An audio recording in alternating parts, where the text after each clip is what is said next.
اعوذ باللہ من الشیطان الرجیم، بسم اللہ الرحمن الرحیم۔ 8ویں جماعت کے پیارے طلباء، السلام علیکم۔ پیارے بچوں، کل ہم نے جو نظم پڑھی تھی جس کا نام تھا خاک وطن، یعنی وہ کل مکمل ہوئی تھی۔ آج ہم اس کے سوالات کرنے جا رہے ہیں۔ ہاں بچوں، جو پہلا سوال ہے اس کا ہے وہ ہے فطرت کے کن کن مناظر سے شاعر متاثر ہے؟ اس کا جواب ہے فطرت کے مناظر جیسے خوبصورت وادیوں، ہری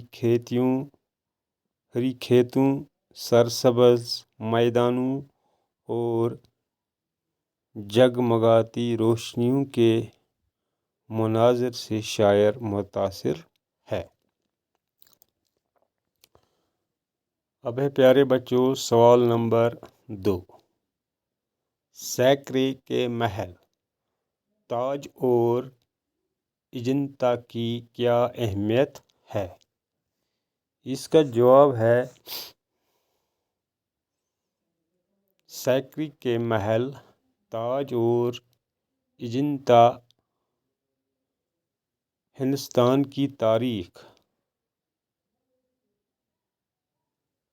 ثقافت، تمدن و ترقی کو بیان کرنے میں کافی مددگار ثابت ہوئے ہیں۔ ہاں پیارے بچوں، سوال نمبر 3۔ شاعر کو کون سے تہوار پسند ہیں جن کے سدا منائے جانے کی وہ دعوت مانگتا ہے؟ اس کا جواب ہے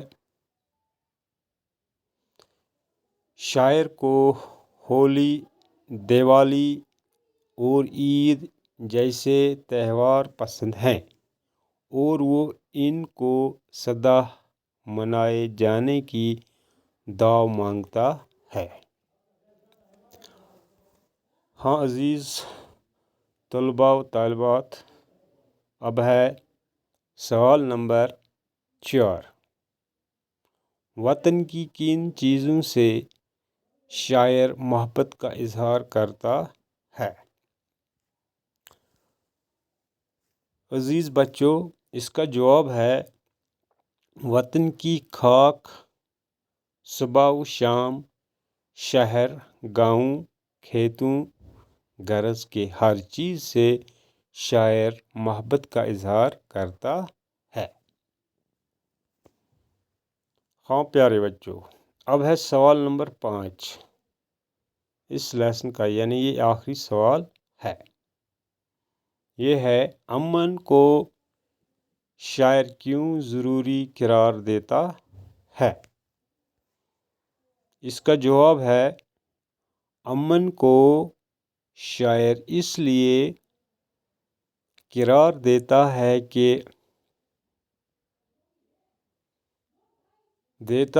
کیونکہ امن سے ہی انسان خوشحال، پرسکون اور پرلطف زندگی گزارتا ہے۔ ہاں پیارے بچوں، یہ جو سوال 5 تھے اس نظم کے جس کا نام تھا خاک وطن، یہ جو سوالات یہ اب ختم ہو رہے ہیں۔ ہاں بچوں، مجھے امید ہے کہ آپ اس ویڈیو کو اچھے طریقے سے دیکھو گے اور دیکھنے کے ساتھ ساتھ ان سوالاتوں کو اپنے کاپی پر بھی لکھو گے۔ ہاں پیارے بچوں، شکریہ۔